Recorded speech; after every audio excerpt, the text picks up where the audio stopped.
This sweet little baby is Annabelle. Go, Anna. Go, Anna. 20 months old, just learning to talk. Just learning to walk.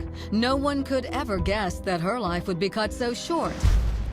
Anna's mom, Heather, and her dad, Brandon Bell, are both Navy, stationed in Norfolk, Virginia. They're divorced, sharing custody of Anna and her 8-year-old sister. But Brandon's tour of duty as a single dad would end when he falls for Emily Defries, ex-Navy, single mother whom he meets online. They seem to be made for each other. I saw his profile and saw that he had children. He was in the military, so he would completely understand my lifestyle of staying at home a lot, going to the park, doing stuff with the kids. Within a few months, Emily and her son Carrick move in with Brandon and his daughters. It was a great fit right from the start. His children and my son seemed to mesh perfectly. Be gentle, be nice. It actually took some pressure off me.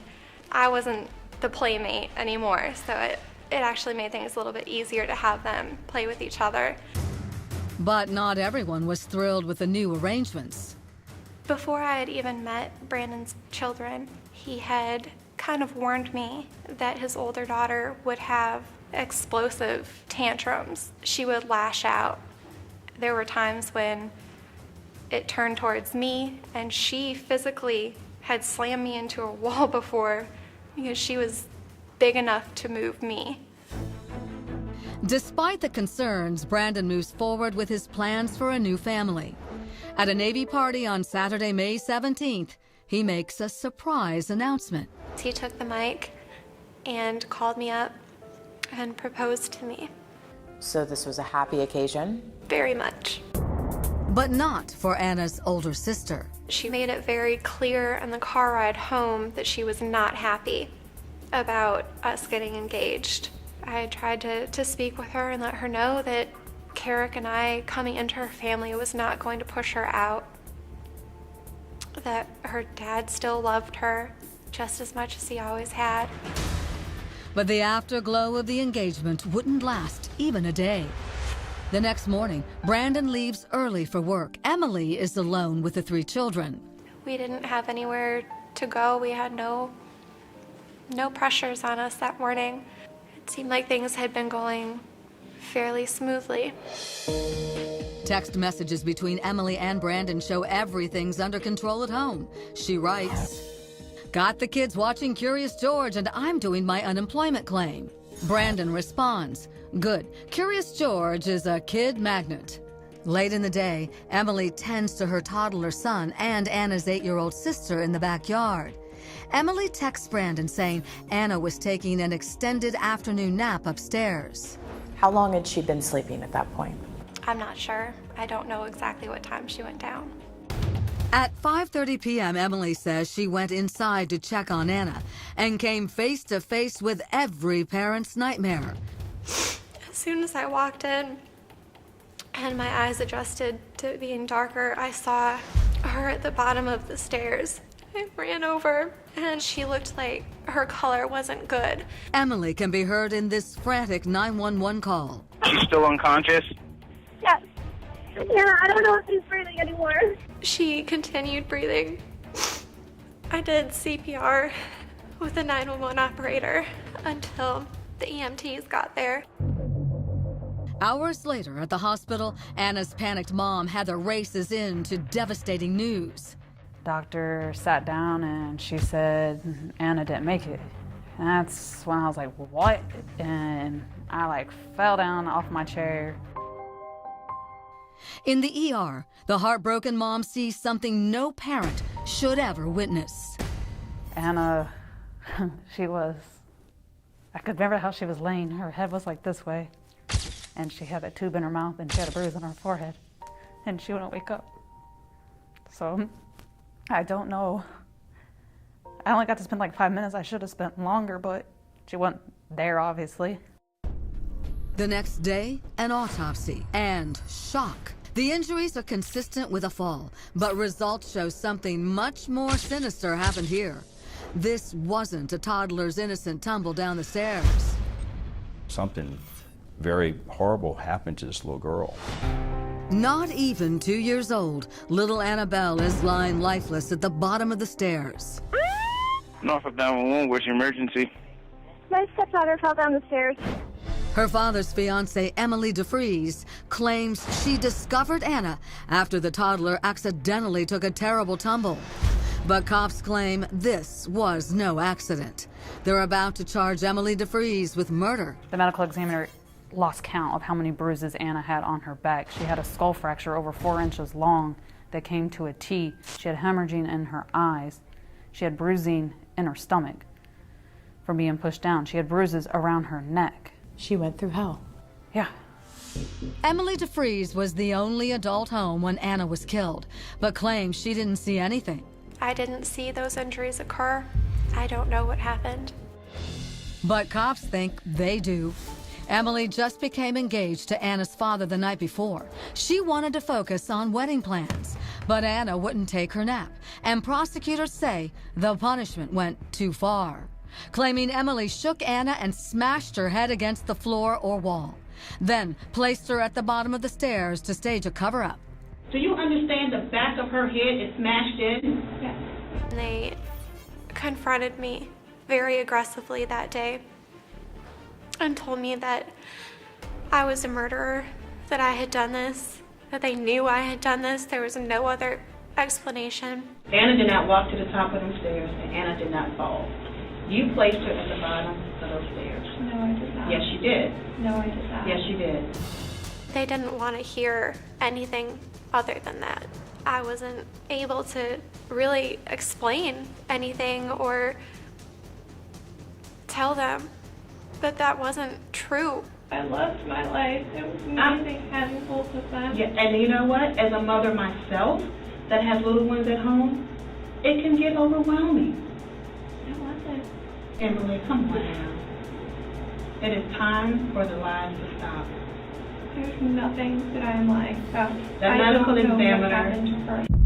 Even under the hot glare of police interrogation, Emily sticks to her story. Were you offered a plea at any point? Yes, Why didn't you take the plea? I'm not going to plead guilty to something I did not do. But Emily's grilling doesn't end with the police. In her trial for second-degree murder, the prosecution hammers at Emily's statements and testimony. Anna's mom says Emily's story seemed to change every time she told it. I mean, come on now. First, she fell down the stairs. Oh, autopsy results came back. Now I have that piece of information. Let me change my story because I need to get out of jail. Emily's defense attorney, James Broccoletti, says the case is purely circumstantial. They didn't know when, they didn't know how, they didn't know where, and we thought that was very suggestive of the fact that they didn't know who. But they did know how appalling the killing was. Medical experts testified that baby Anna was, quote, struck repeatedly. Blood infused her brain from shaking and slamming.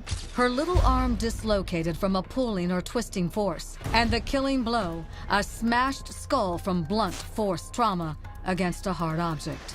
The brutality shocks even the prosecution's medical expert, who testified, quote, you need a lot of force to break a kid's skull. A lot. I don't know exactly. I hope nobody knows exactly how much. For the record, did you kill Anna? No. I've never reacted with violence to anything in my entire life. I didn't start that day. But Emily was the only one home with the strength to commit the crime. Or was she? I know that there is someone in that house other than myself who is capable of causing each and every one of those injuries. There's only 2 people that are in the house that are physically capable of that, Emily and the 8-year-old. So obviously by process of elimination, if it's not Emily, then it has to be the 8-year-old. That 8-year-old is Anna's older sister. And so the kids are outside, Anna's upstairs sleeping, and what you're saying is at some point prior to you going in and finding Anna, there's a 30-minute window. Is that accurate? Yes. Where her 8-year-old sister was inside the house. Yes. It's a bombshell theory. Not everybody's buying it. So I was like, oh, here comes another lie. Let's just keep coming up with more. I mean, straight nonsense to me. And it begs the question, why would this 8-year-old murder her baby sister? The answer, the defense argues, comes from the testimony of the girl's father, Brandon. His 8-year-old, he knows, has some issues, so he was a very credible witness. He had also talked about violent episodes and violent outbursts that the 8-year-old had engaged in, and outbursts directed at the 20-month-old. And something else. Of all the numerous bruises across Anna's little body, the defense says there's one bruise that may hold a key clue. Is it the evidence that can save Emily Defries?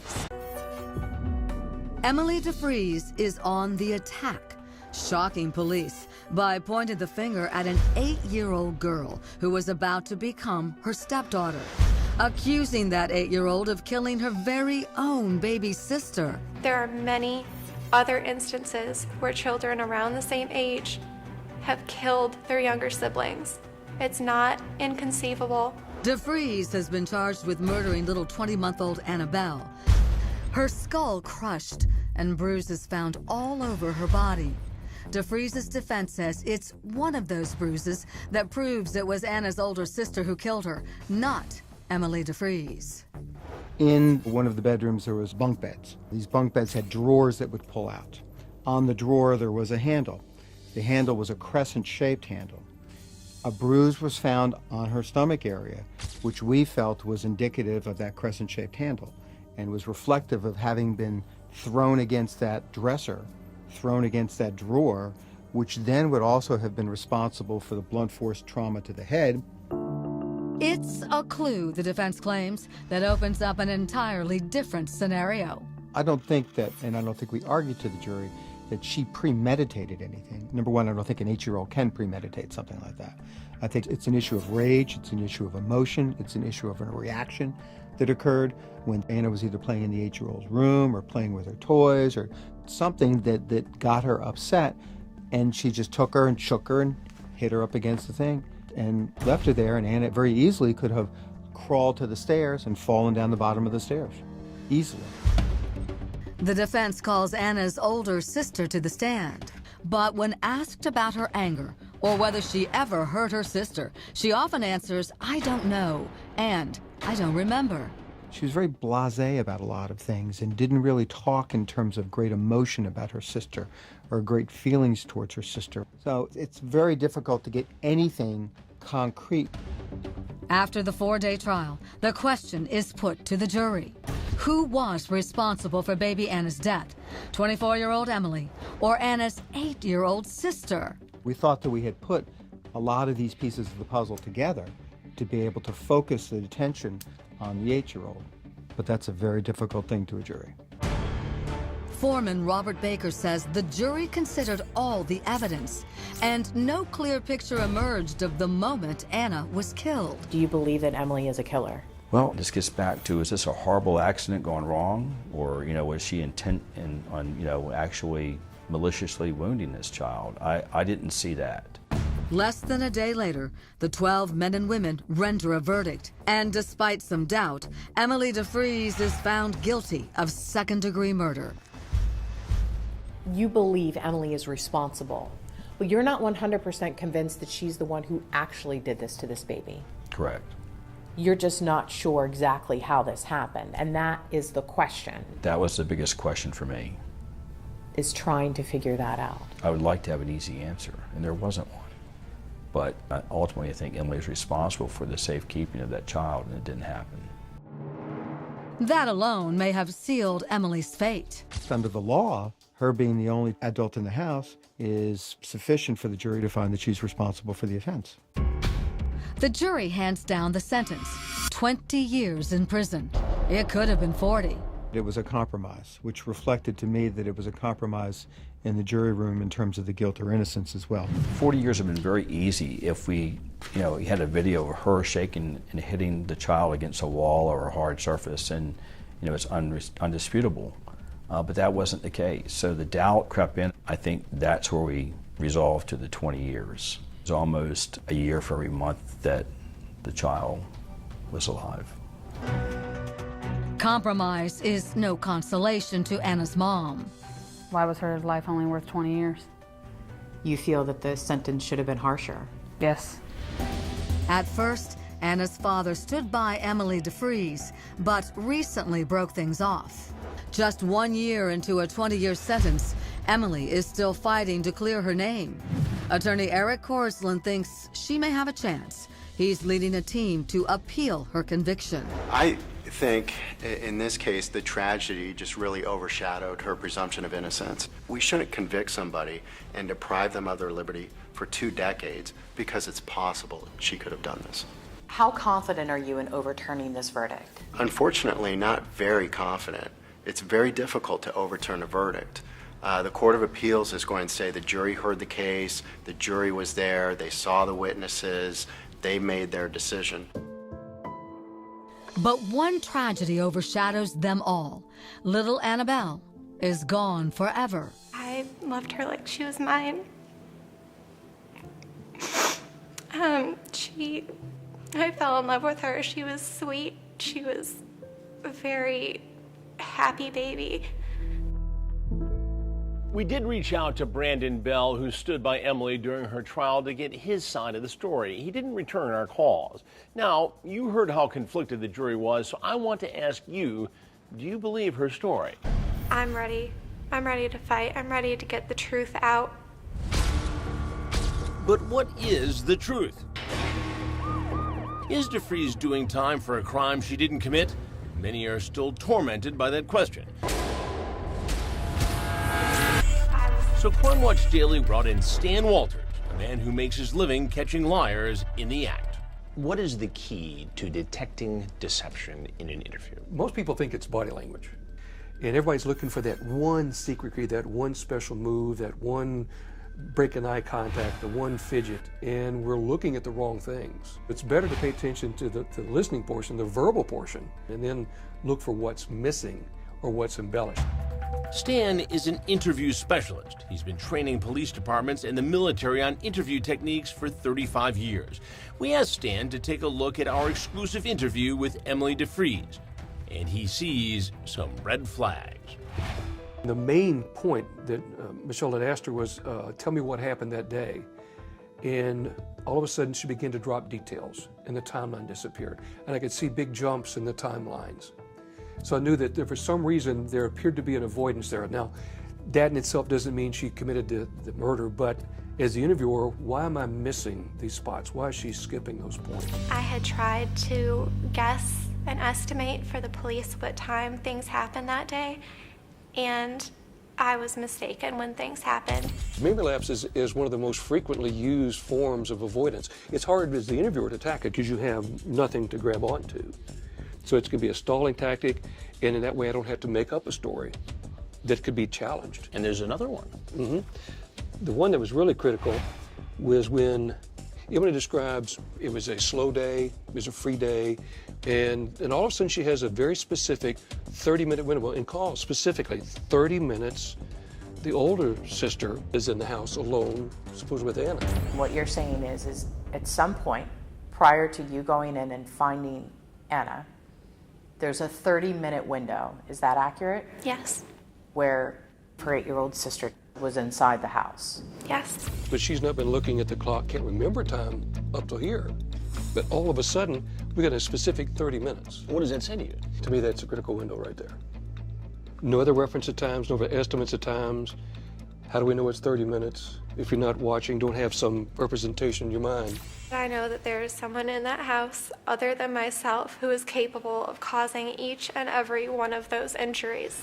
Once she wants to push off the guilt or responsibility, because through here the whole story, she blames as being aggressive toward her younger sister.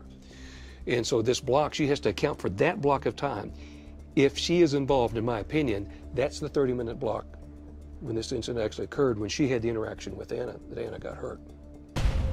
And then there's this, a telltale sign right out of a detective novel. Here comes Michelle's critical question. For the record, did you kill Anna? No. Watch. No.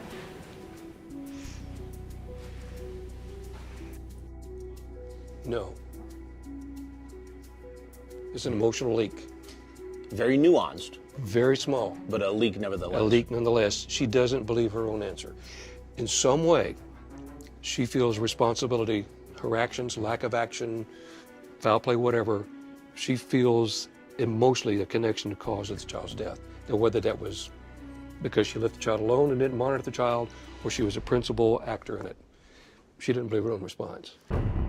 But do these clues reveal the whole picture? Is Emily Defries telling the truth about her role in Annabelle's death? In your opinion, was Emily Defries lying? In my opinion, she exhibits clusters of behaviors that are consistent with someone who's withholding information. She's not telling the whole story. Correct.